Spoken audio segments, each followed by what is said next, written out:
নিস্তারিণী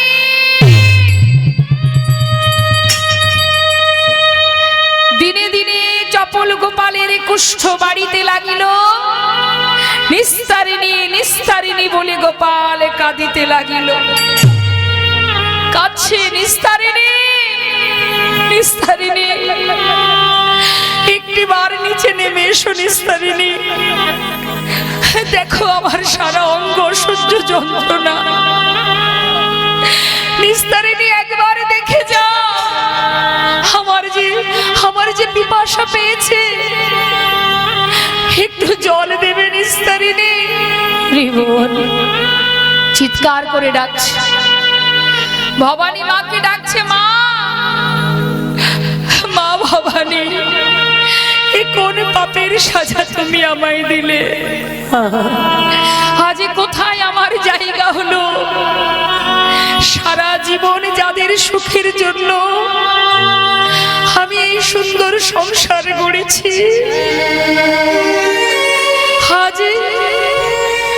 আজ আমার জায়গা গোয়াল ঘরে।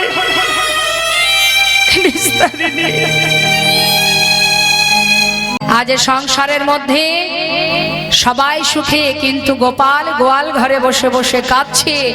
কাঁদতে কাঁদতে তার সর্ব অঙ্গ থেকে অসহ্য যন্ত্রণায় সারা শরীরে ঘা হয়ে পোকা হয়ে গেছে। মাংস পোকা খসে খসে পড়ছে, আঙুল খসে খসে পড়ে যাচ্ছে, পচতে শুরু হয়েছে দেহমা। কিন্তু পিপাসায় একটু জল কখন নিস্তারিণী দেবে সেই দিকে তাকিয়ে আছে। হঠাৎ নিস্তারিণী মনে মনে চিন্তা করছে, তাই তো কয়েকদিন হলো স্বামীর কাছে যাওয়া হয়নি। যাই হোক, স্বামী তো যায়, দুটো অন্ন দিয়ে আসি আর একটু জল দিয়ে আসি। এই বলে সেই পাত্রটা নিয়ে, হরিবল, সেই পাত্রটা নিয়ে নিস্তারিণী যেই না নিচে এসেছে, মা গোয়াল ঘরের দরজায় দাঁড়িয়ে দাঁড়িয়ে ডাকছে, কই গো শুনছো? সাড়া দিচ্ছ না যে, কি হলো? ডাকছি শুনতে পাচ্ছ না?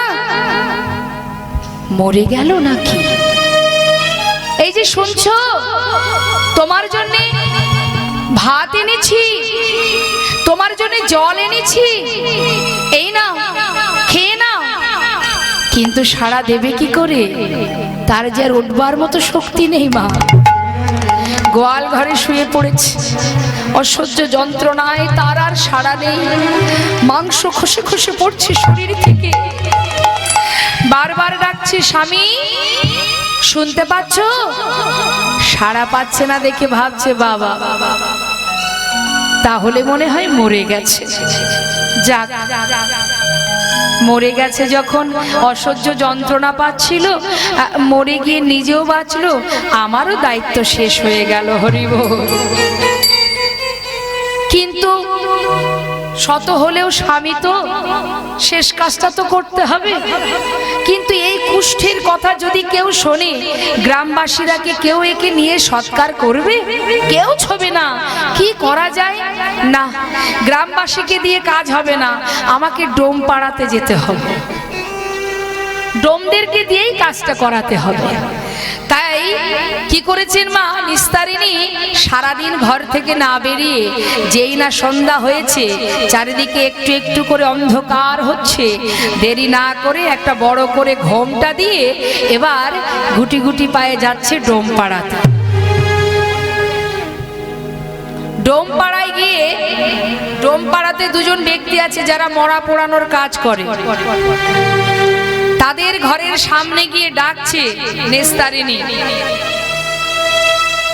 রাত্রিবেলা তো মা দরজার সামনে গিয়ে ডাকছে, হারুয়া, এই রামুয়া, তোরা বাড়িতে আছিস? এই হারুয়া, রামুয়া। দুজন ঘর থেকে বলছে, কি ব্যাপার, কে ডাকছে? তাড়াতাড়ি করে দরজা খুলে বাইরে বেরিয়ে বলছে, কি? আরে মাইজি, আপনি এত রাত্রে আমাদের ঘরে, কি ব্যাপার? আরে আমি বড় বিপদে পড়ে এসেছি বাবা। বিপদ? কি হয়েছে মাইজি? হ্যাঁ কি হয়েছে? আরে আমাদের বললে আমরাই তো চলে যেতাম, কষ্ট করে আসার কি দরকার? মাইজি এত রাত্রে আপনি আমাদের ঘরে, কি হয়েছে মাইজি? বাবা আমি বড় বিপদে পড়েছি রে। কি হয়েছে? দেখ, বহু বছর ধরে আমাদের বাড়িতে একটা কাজের লোক ছিল, কাজ করত। হ্যাঁ রে, জানিস তো এই কয়েকদিন আগে না, এই 2-3 দিন আগে ওই কুষ্ঠ রোগে সে ভুগছিল। এই আজই না সে মারা গেছে।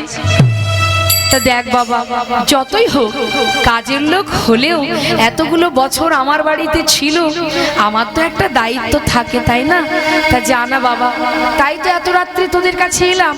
যা আমার ওই কাজের লোকটার একটু শর্টকাটটা করে দে, পারবি? তার সারা শরীরে কুষ্ঠ রোগে অসহ্য যন্ত্রণায় একটু আগে সে মারা গেছে। মাইজি কুষ্ঠ রোগী? কুষ্ঠ রোগীকে সে সৎকার করতে হবে?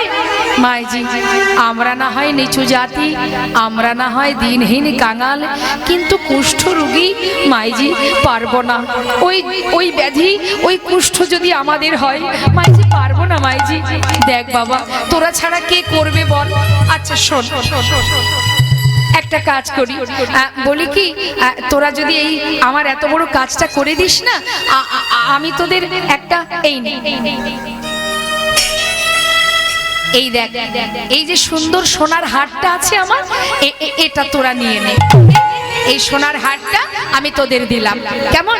এবার তো পারবি? দুইজনে বলা বলি করছে, দেখ মাইজি বিপদে পড়েছে, চল সে সৎকারটা করে দিয়ে আসি, তার দাহ করে দিয়ে আসি। মাইজি কোথায় আছে সে? আমার ঘরেই আছে, চল আমার সঙ্গে। ঠিক আছে চলো মাইজি। দুইজনে গেছে বাবা। দুইজনে গিয়ে জিজ্ঞাসা করছে, ও মাইজি কোথায় আছে সে? ওই গোয়াল ঘরে? আচ্ছা মাইজি, আপনার তো এত বড় বাড়ি, কাজের লোক হলেও এই ঘরের ভেতরে কোনো ঘরের কোনো একটা জায়গায় তার কি একটু জায়গা হতো না? একেবারে গোয়াল ঘরে রেখেছেন মাইজি? হ্যাঁ আচ্ছা ঠিক আছে মাইজি, তাহলে আমরা যাই। হ্যাঁ, যেই না গোয়াল ঘরে পা রেখেছে মা, হঠাৎ এত দুর্গন্ধ, মুখে কাপড়,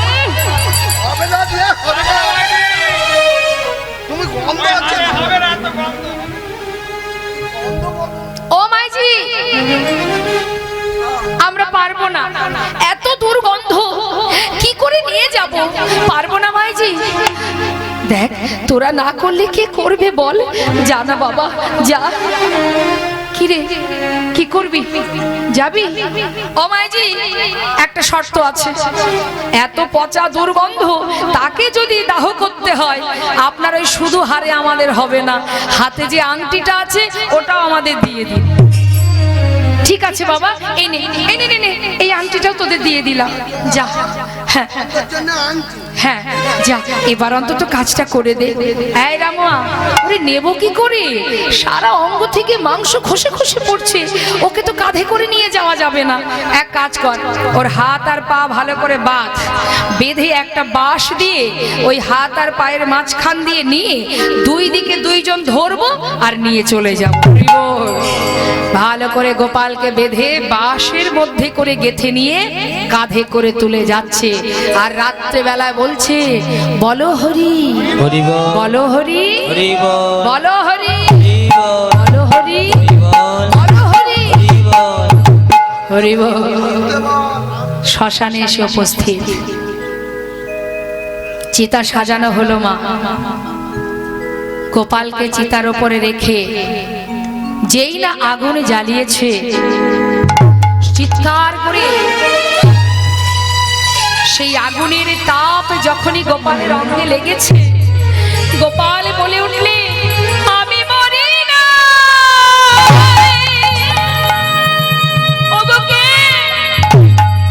তোমরা আমাকে জীবিত অবস্থায় পুড়িয়ে বেরো না,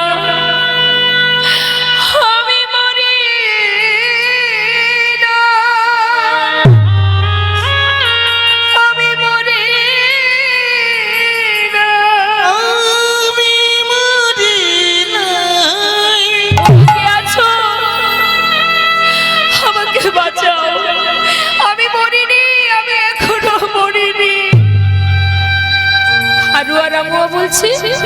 হ্যাঁ রে ভাই, এই এদিকে আয়। চিৎকার করছে কে? আগুনের মধ্যে থেকে কে যেন চিৎকার করছে। তবে কি ভূত নাকি? দাঁড়া তো। আরে না না না না, এদিকে আয়, চল তো একটু আগুনের কাছে গিয়ে দেখি। একেবারে চিতার কাছে এসে দেখছে কি সর্বনাশ! আরে এ তো আমাদের সেই আমাদের নবদ্বীপের বড় পণ্ডিত। আরে দাদা ঠাকুর, বাবা ঠাকুর, আপনি আপনাকে এই অবস্থায়, এই নামা নামা, শিগগিরই নামা। সবাই মিলে চিতা থেকে নিচে নামিয়ে একটা গাছ তলায় তাকে বসিয়ে জিজ্ঞাসা করছে, বাবা ঠাকুর আপনি মারা যাননি? মাইজি যে বলল কাজের লোক। ছি ছি ছি ছি। আরে আজ যে আমরা ব্রহ্মা হত্যার দায়ে পড়তাম, আমাদের যে অপরাধ হতো, পাপ হতো, জীবিত অবস্থায় প্রাণে মারতে চেয়েছি। কি আর বলবো বাবা ঠাকুর, আমরা তো মরা পোড়ানোর কাজ করি শ্মশানে। সারা রাত ধরে নেশা করে, মদের নেশায় রাস্তাঘাটে পড়ে থাকি।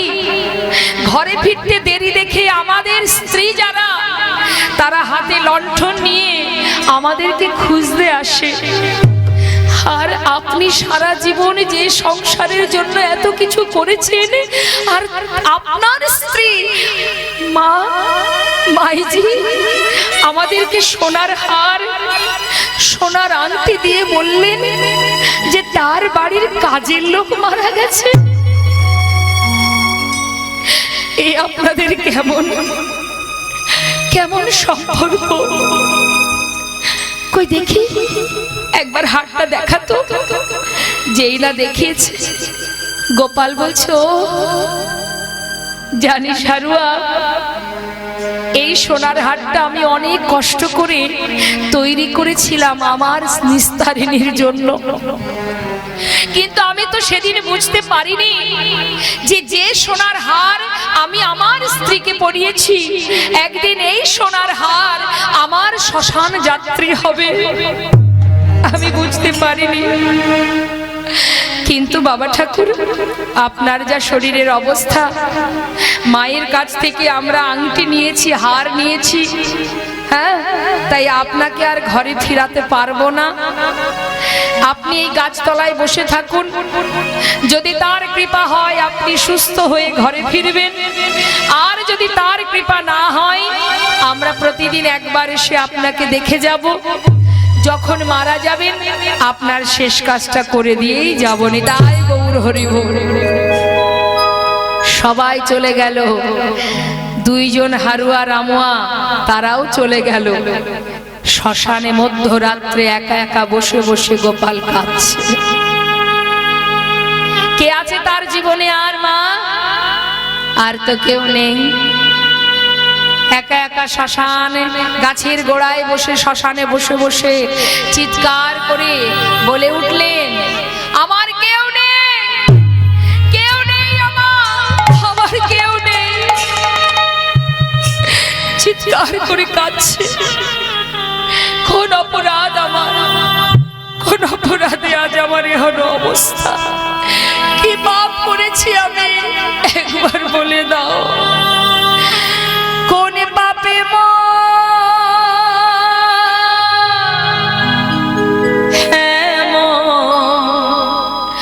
হলো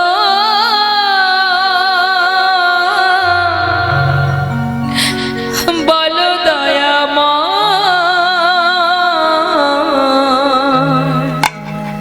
বলো কৃপাময়।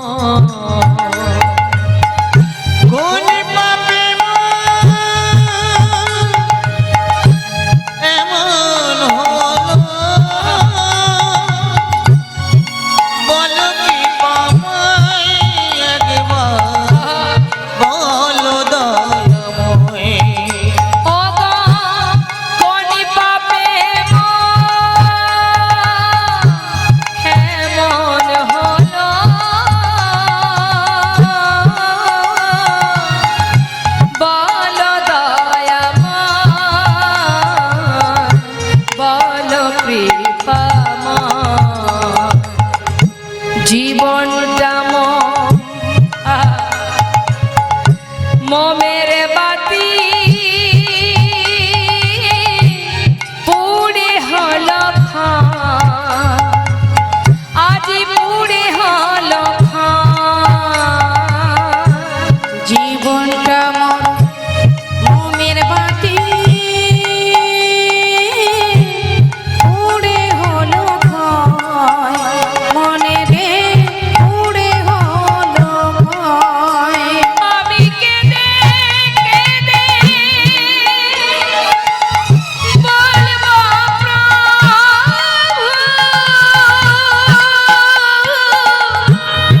এই কি তোমার বিচার প্রভু কেঁদে কেঁদে বলবো আমি কেঁদে কেঁদে বলিব প্রভু এই কি তোমার বিচার প্রভু কেঁদে কেঁদে বলবো কোন অপরাধে এই জীবনে কোন অপরাধে এই জীবনে শাস্তি এমন হয় একবার বলো কি কোন পাপী এমন হলো একবার বলো কি পাপই একবার বলো দয়াময় একবার বলো দয়াময়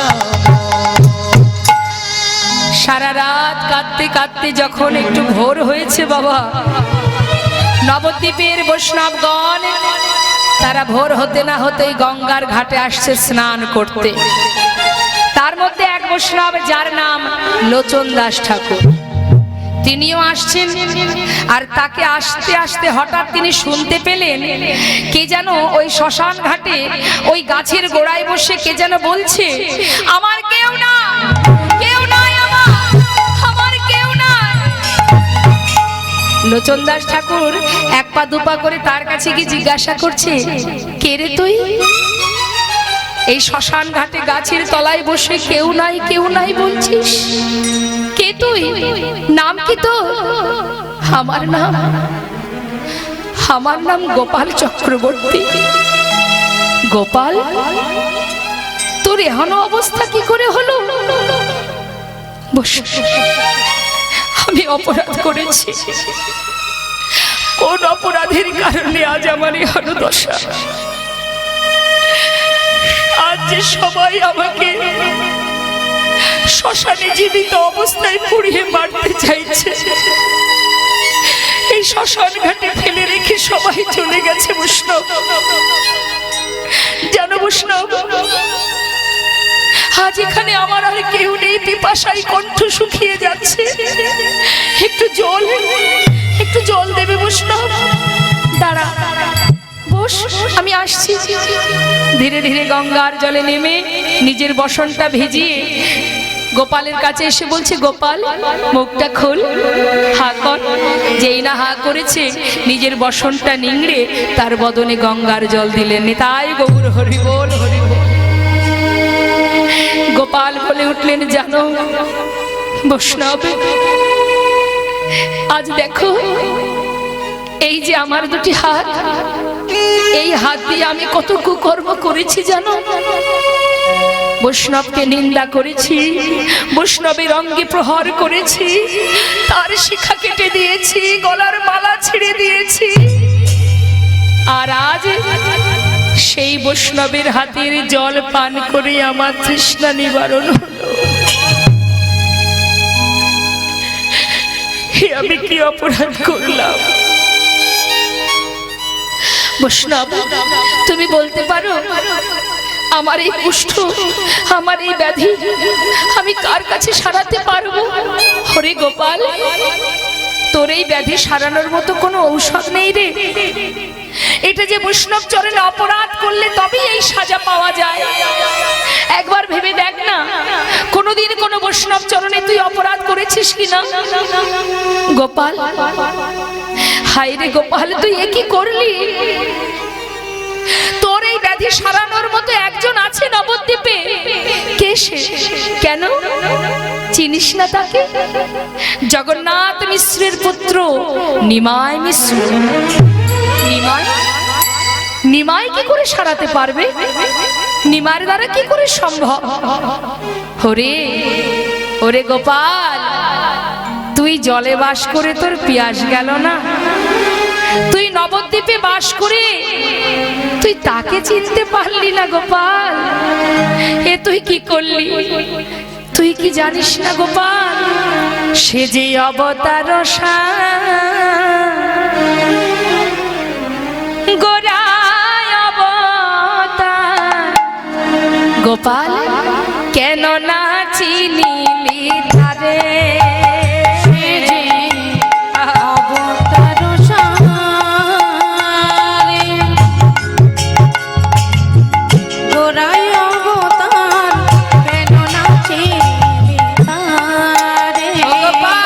করিনি রে বাস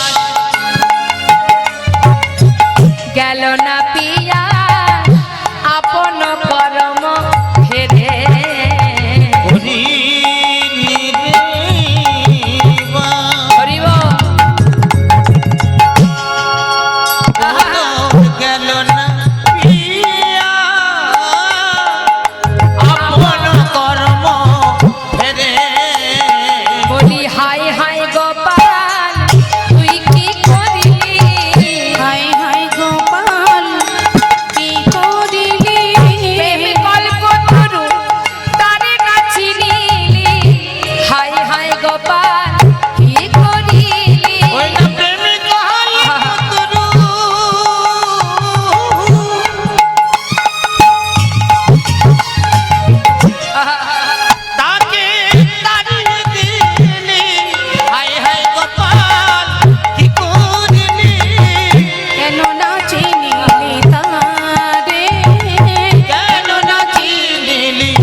কণ্টকের তরু সদাই সেবিলি অমৃত ফলের আসে।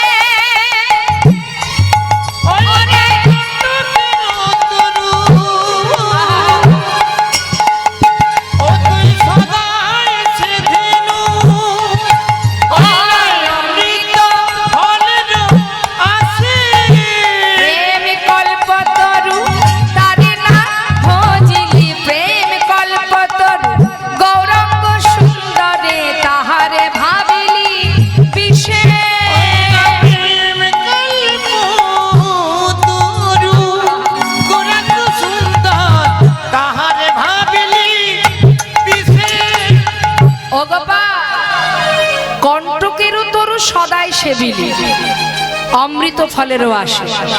কাটা গাছে কি আর অমৃত পাওয়া যায়?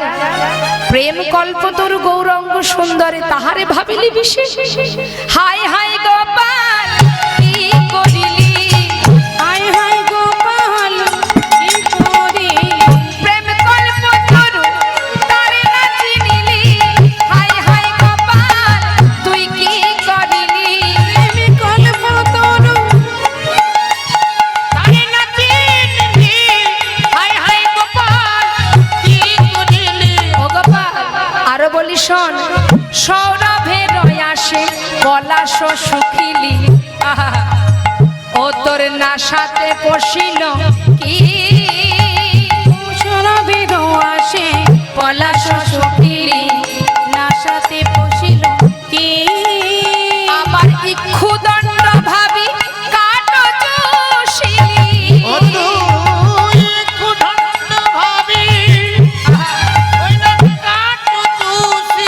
বলে কেমনে লাগিবে মি?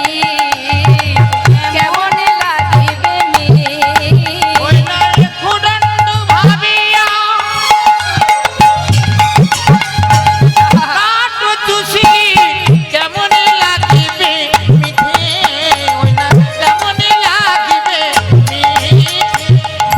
বলছে ইক্ষুদণ্ড ভাবি কাট চুষিলি। হ্যাঁ রে গোপাল, তুই তোর সংসারে তোর পরিবারকে তুই ভেবেছিস এটাই বোধহয় মিষ্টি, অর্থাৎ মিষ্টি মানে সুন্দর, মিষ্টি। সংসারের স্ত্রী, পুত্র, কন্যা, আত্মীয় স্বজন এরাই আমার আপন। তাদেরকে ভালোবেসে ইক্ষুদণ্ড ভাবি কাটও চুষিলি, কেমনে লাগিবে মিঠ? হ্যাঁ, তুই জলে বাস করছিস কিন্তু তোর পিপাসা নিবারণ হচ্ছে না, কারণ তুই নবদ্বীপে বাস করে গৌরকে চিনতে পারিসনি, তাকে চিনতে পারলি না গোপাল, যার কারণে তোর এহেন অবস্থা। সংসারে এসে অসার বস্তুকে জড়িয়ে ধরে আমার আমার করে দিন কাটিয়েছিস, আজ তো সেই জন্য তোর এহেন অবস্থা। ও গোপাল, যদি তার কৃপা পেতে চাস, তোর ওই ব্যাধি যদি তুই সুস্থ করতে চাস, তাহলে একবার তার নাম কর, নিতাই গৌর হরি বল। সেই পারবে তোকে রক্ষা করতে, তাই যদি চাস তার নাম কর। কার নাম?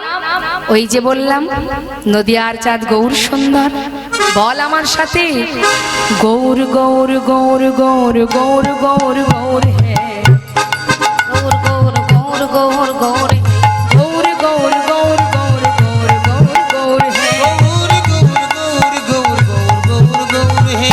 বাবা, আজ বৈষ্ণব গোপালের কর্ণমূলে গৌর নাম দিচ্ছে, কিন্তু যে এত বছর এতগুলো দিন অপরাধ করে গেছে, দিনের পর দিন পাপ করে গেছে, তার মুখে গৌর নাম সহজে কি আসবে? পারছে না, বলতে পারছে না। সর্বশরীর গুটিয়ে গেছে, মুখ বেঁকে গেছে, হাত পা গুটিয়ে গেছে, কি করে বলবে? উচ্চারণ করতে পারছে না। আর এদিকে বারবার সেই বৈষ্ণব লোচন দাস ঠাকুর বলছে, গোপাল চেষ্টা কর, বল না, বল গৌর বল। গোপাল কিছুতেই পারছে না। গৌর, এই তো হবে, বল বল, বারবার চেষ্টা কর, গৌর বল। এই তো গোপাল, আমি তোকে আশীর্বাদ করছি, ঠিক তার কৃপা পাবি, চেষ্টা কর, বল, নাম কর, চেষ্টা কর, তার নাম জপ কর, যদি বাঁচতে চাস তার নাম কর। গোপাল বসে বসে চেষ্টা করছে সারা রাত ধরে, গৌর, পারছে না মা, তবুও চেষ্টা করছে। বারবার চেষ্টা করতে করতে যখন গৌর নাম করতে করতে প্রভাত হলো, বৈষ্ণবের কৃপা পেল, গঙ্গার জল পেল, এবার সকাল হতে না হতে আসছেন পরম গুরু, আহা জগৎ গুরু দয়াল নিতাই চাঁদ। তিনি এবার এক পা করতে করতে টানছে তো গৌর নাম। সেই ভক্ত যখন শ্মশান ঘাটে বসে বসে গৌর নাম করছে, নিত্যানন্দ প্রভু এবার তিনি আসছেন প্রভাতকালে। এসে যেই না দাঁড়িয়েছে, হঠাৎ শুনতে পেল গৌর গৌর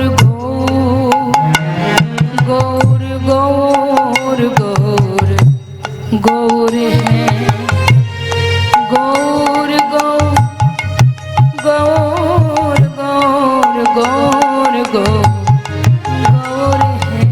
গৌর গৌর গৌর গৌর গৌর গৌর গৌর হে। গৌর গৌর গৌর গৌর গৌর গৌর হে। গৌর নাম করছে, গৌর গৌর গৌর গৌর গৌর গৌর গৌর হ্যাঁ, গৌর গৌর গৌর গৌর গৌর গৌর গৌর হে। গৌর গৌর গৌর গৌর গৌর গৌর গৌর হ্যাঁ, গৌর গৌর গৌর গৌর গৌর গৌর গৌর হে। গৌর গৌর গৌর গৌর গৌর গৌর গৌর হে। গৌর গৌর গৌর গৌর গৌর হে। গৌর গৌর গৌর গৌর গৌর গৌর হে। কে কে রে তুই? গৌর নাম করতে করতে একেবারে শ্মশানটাকে আলোকিত করে রেখেছিস। কে তুই? বল, কি পরিচয় তোর? নাম বল। আমার নাম গোপাল চক্রবর্তী। গোপাল, দাঁড়া দাঁড়া দাঁড়া, তুই কি সেই পণ্ডিত চাপাল গোপাল? হ্যাঁ, আজ সারা অঙ্গে দুরারোগ্য ব্যাধি নিয়ে সব হারিয়ে প্রভুর কৃপা পাওয়ার জন্য আজ শ্মশান ঘাটে আমি একাকী পড়ে আছি।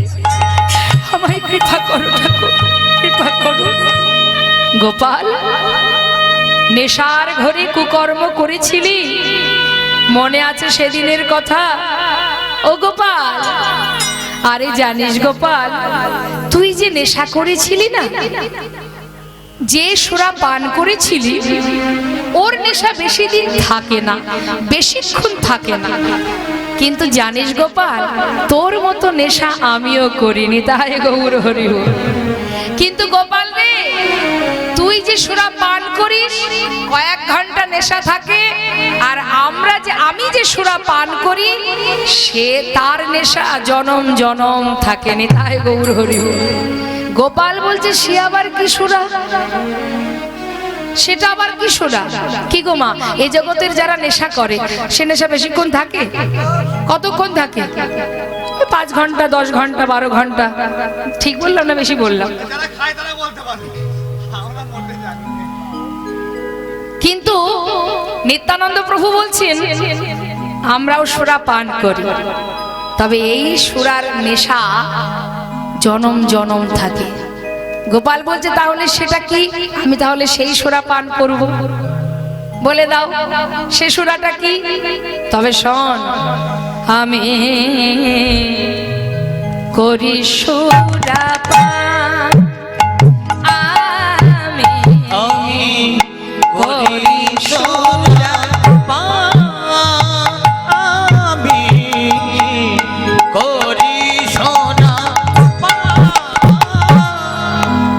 ও গোপাল, যে সরায় অনন্ত খায় সহস্র মুখে, তবু তৃপ্তি নাহি পায়, আমি করি করি সুরা পান, আমি করি সোনা পান, আমি করি সোনা পান।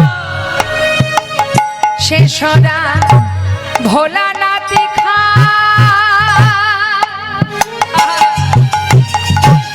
ভোলানাথ খায়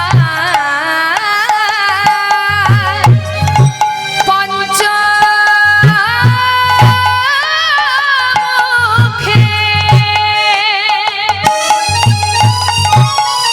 ও গোপাল, যে সরা ভোলানাথ খায় পঞ্চমুখে,